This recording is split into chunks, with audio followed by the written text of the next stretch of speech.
악인들의 길은 망하리로다. 아멘. 시편 1편 1절부터 6절까지 본문입니다. 복 있는 사람, 복 있는 사람이라는 말씀의 제목입니다.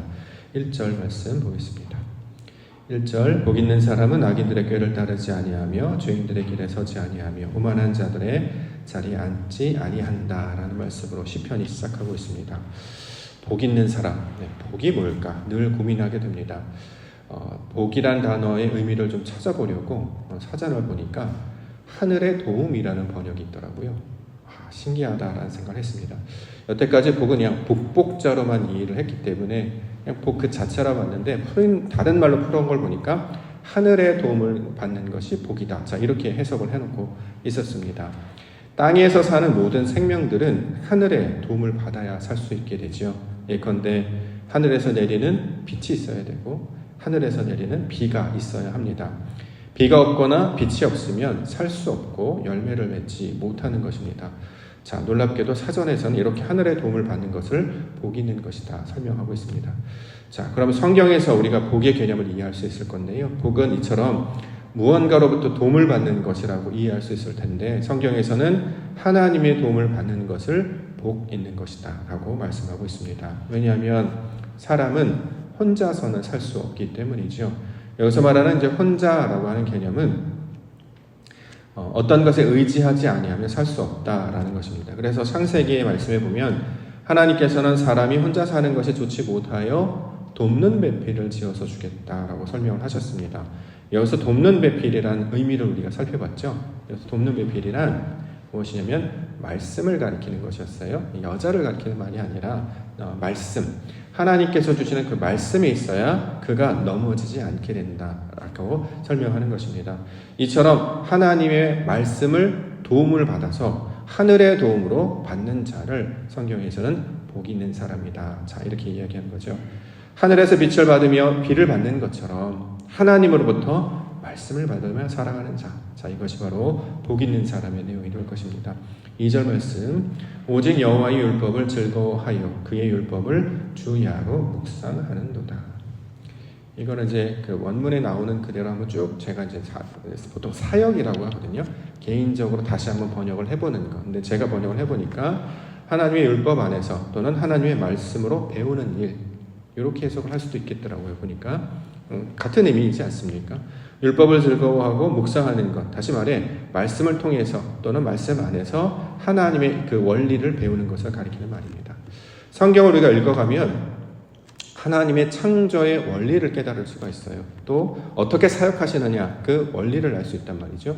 높은 데 있지 아니하고 항상 낮은 데로 찾아오시고 그래서 예수를 통해서 우리를 구원해내시고 어저께 우리의 주일 오후 말씀으로 보면 병자들을 고치실 때 그것이 연약한 것이기 때문에 그것을 친히 감당하신다. 그래서 손을 대시기도 하고 몸으로 껴안으시기도 하고 일으켜 세우시기도 하고 그래서 멀리서 응원하거나 멀리서 돕는 저 멀리 떨어져 있는 하나님이 아니라 우리와 함께 하시고 한 몸 되기를 원하시는 그 하나님의 사역의 원리들을 살펴볼 수 있습니다. 그리고 오늘 본문처럼 구원의 원리들도 담고 있죠.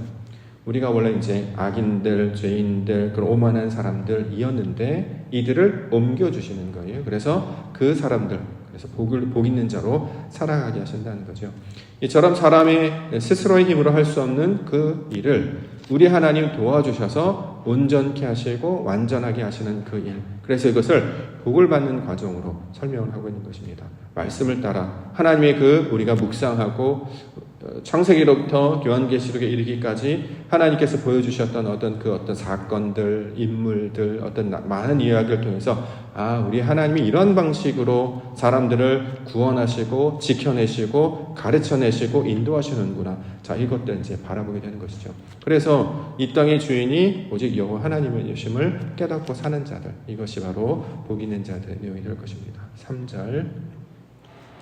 그는 시냇가에 심은 나무가 철을 따라 열매를 맺으며 그 잎사귀가 마르지 아니함 같으니 그가 하는 모든 일이 다 형통하리로다. 자, 형통의 개념은 우리가 다시 배웠습니다. 형통. 우리말로 이제 번역하면 잘 되다. 잘 됐으면 좋겠다. 뭐 이런 뜻이겠죠. 그러면 이제 어떤 것이 잘 되는 것이냐? 어떠한 상황에도 하나님을 놓치지 아니하고 하나님을 잊지 아니하고 항상 하나님을 기억하는 자가 되는 것.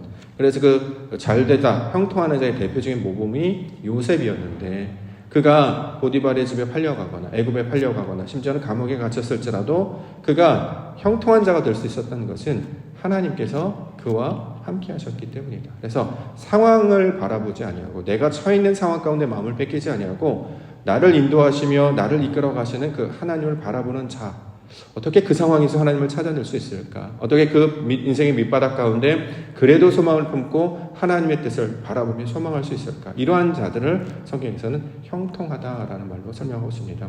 그 이유를 보니까 시냇가에 심겨진 나무와 같다라는 거예요. 그렇죠? 나무가 자라려면 물이 있어야 되는데 항상 사시사철 물을 늘 공급받으니까 그 물가에 사는 나무들은, 풀들은 잘 자랄 수밖에 없게 된다는 거죠. 탄천 옆으로 이제 봄이 가까이 오기 때문에 탄천 옆에 지나다 보면 개나리도 엄청나게 많이 피고요.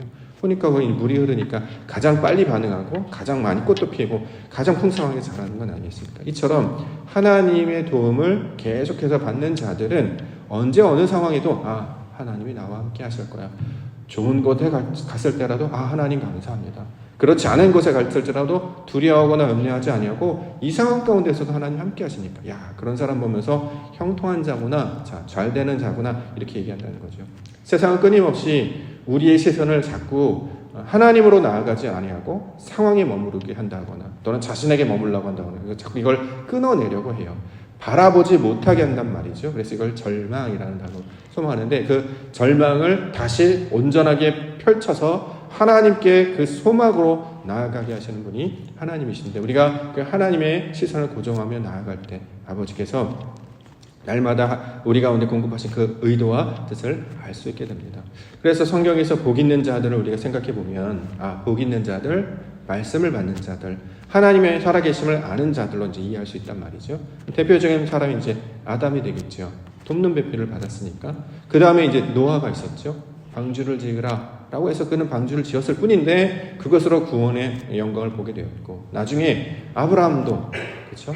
이게 여호와의 말씀이었구나 라는 걸 깨닫게 되고 말씀을 따라갔던 사람 아브라함이 있었고 오늘 본문을 기록했던 이제 다윗도 대표적인 사람이 늘 말씀과 함께하며 하나님의 뜻을 찾고 구하고 그것을 늘 바라보며 살았던 자로 살아가는 자들. 그래서 그 말씀 자체의 이 땅 가운데 오셨던 그리스도 예수가 우리의 모형이 되게 하심으로 언제 어디서든지 그 끊어지지 아니하는 그 하나님을 향한 그 연결된 것. 그래서 우리가 이제 이걸 주파수라 또는 우리 이제 통신할 때 그 연결된 전파를 이해한다면 이게 끊어지지가 않는 거예요. 언제 어디서든지 잘 터져서 하나님과 연결이 되는 자로 살아가는 것. 자, 이것을 성경에서는 형통한 자, 다른 말로는 복 있는 사람이다라는 것이죠. 저와 여러분들을 바로 그 곳으로 인도해 주신 줄 믿습니다. 그래서 복 있는 사람이기 때문에 항상 어디에 반응하냐면 말씀에 반응한단 말이죠. 말씀이 있는 곳, 하나님의 뜻이 있는 곳, 그것을 사모하게 된다는 것입니다. 왜냐하면 거기에 가면 공급을 받기 때문이죠. 하나님을 아는 지식으로 말미암아 도전을 받고 그래서 우리가 예배로 나오고 그래서 요즘에 우리 성도님 하시는 그 모임 교제들을 통해서 그것이 우리에게 유익하게 되는 것은 그것 가운데 마실 물이 있기 때문에 그래요. 여기서 말하는 마실 물은 땅의 물을 말하는 게 아니라 하늘 물을 가리키는 말이죠. 그래서 태초에 하나님이 천지를 창조하셨다라고 할 때 그 하늘천에 하는 하늘이 물들이라는 뜻을 가지고 있어요. 원래 의미는 하늘의 물들이 땅에 쏟아지는 거예요. 그래서 우리가 자라게 되는 것이죠. 그래서 이걸 이제 실제로 식물을 키울 때도 화분에 사람이 이제 수돗물을 퍼가지고 물을 주는 것과 비를 한번 맞는 것과 굉장한 차이가 나는 것을 계속 깨닫게 되거든요. 사람이 물을 주면 뭐랄까요? 가물지는 않는 것 같아요. 자라지는 않는 것 같아요. 그런데 이런 화분들 이제 봄 되면 화분들 꺼내놓으려고 하는데 그러다가 이제 봄비가 오잖아요. 그래서 화분을 이렇게 꺼내놔서 진짜 하루 종일 비 한번 맞으면 갑자기 확 자라게 됩니다. 이게 하늘에서 내리는 것과 사람이 주는 게 확실히 다른 것 같다 이런 생각이 듭니다. 사람이 주는 도움도 굉장히 도움이 큽니다. 너무나 감사하고 귀한 일인데 하늘의 도움을 받는다고 하면 그 규모와 깊이와 그 상황이 사람의 것과는 비교가 안 된다는 거죠. 놀랍게도 성경에서는 그 하늘의 도움을 받는 하나님의 도움을 받는 자로 살아가는 자들을 복 있는 사람이다. 자, 이렇게 말씀하고 있습니다. 4절부터 6절. 악인들은 그렇지 아니하며 오직 바람에 나는 겨와 같도다. 그러므로 악인들은 심판을 견디지 못하며 죄인들이 의인들의 모임에 들지 못하리로다. 무릇 의인들의 길은 여호와께서 인정하시나 악인들의 길은 망하리로다. 자, 의인들의 모임에 들게 하신다. 이 말씀으로 우리가 받을 수 있겠습니다. 의인들의 모임. 하나님을 찾는 자들이 있는 그곳, 이곳이 바로 성전이고 예배고 또 우리가 나눈 구역 모임, 구역 예배라든가 그런 말씀으로 모인 우리 모임들을 가르쳐 줄 것입니다. 예전에는 세상의 욕망들을 바라는 그런 모임들, 또 세상의 어떤 헛된 말들, 아무 의미 없는 말들, 그런 것들을 하기 때문에 그런 모임에 갔다 오면 헛헛해져서 남는 것이 없기 때문에 아무런 열매를 맺지 못합니다. 근데 우리가 이제 예배에 나오기를 힘쓰고 또 이제 하나님을 찾는 자들의 모임에 들어가려고 하는 것은 그들과 함께 있으면 영향을 받는 거예요. 도전도 받고 하나님의 그 향기에 가득한 자들의 모습을 보면 그 향기에 나도 도취가 되고요. 하나님의 열심을 내고 하나님의 기쁨으로 사는 자들을 우리가 함께 있으면 우리도 그 기쁨이 전파가 되어서 함께 기뻐함이 나누어지게 된다는 거죠. 그런데 그 모임을 성경에서는 의인들의 모임이다. 원래 자기 꾀에 자기 자리에 자기 어떤 길에 머물러서 멈춰있던 자가 그 길로 하나님이 계신 그곳으로 나아가 그 모임 가운데 함께함으로 말미암아 하나님을 찾고 구하는 그 모임들 가운데 함께 있는 것. 자, 이것을 성경에서는 복 있는 자의 내용으로 설명하고 있는 것입니다. 자, 이 일들을 우리 하나님께서 인도에 나아가신다. 자, 이것들을 우리가 이제 말씀을 통해서 바라보게 되죠. 우리의 어떤 상황에 계속 우리의 어떤 걸음을 멈추게 한다거나 또는 시선이 끊어지게 한다거나 우리의 기도 소리가 멈추게 한다거나 하나님의 말씀을 붙잡지 아니하고 자꾸 습관이나 경험에 의존하려고 한다거나 이런 것들을 끊어내시고 우리 하나님 복 있는 자가 되게 하셔서 마침내 하나님의 영광을 보는 자들로 만들어 주실 것입니다. 이 말씀을 그대로 받아서 예수님이 뭐라고 하냐면 심령이 가난한 자는 복이 있나니, 근데 이거 원문을 보시면 복 있는 자는 심령이 가난하여 이렇게 번역이 됩니다. 그래서 나중에 뭐라고 해석됩니까? 천국이 그리 될 것이다. 이게 바로 하나님이 하시는 일이다 라는 것이죠. 오늘도 우리가 말씀 앞에 나왔습니다. 아담이 받았던 것처럼 노아도 받았었고 아브라함도 받았고 다윗도 받았고 예수님도 마찬가지였습니다. 하나님을 아는 자는 항상 말씀이 선포되는 그 자리에 내 몸을 맡기고 말씀이 그러한가 하여서 그 원리들을 배우는 거예요. 물론 지식도 배우고 어떤 단어도 배우고 정보도 익히지만 중요한 것은 그 안에 담겨져 있는 하나님이 운행하시는 그 원리들이 있지 않습니까? 이것도 우리가 깨닫고 찾고 나아갈 때 그 동일한 역사가 지금도 벌어지고 있음을 우리가 깨달아 알 수 있을 줄 믿습니다. 그 말씀 붙들고 오늘도 복 있는 사람임을 선포하시면서 그 말씀의 도움을 받아 하나님의 영광을 구하며 오늘도 믿음 가운데 살아가시는 우리 성도님들 되시기를 주의 이름으로 간절히 축원합니다.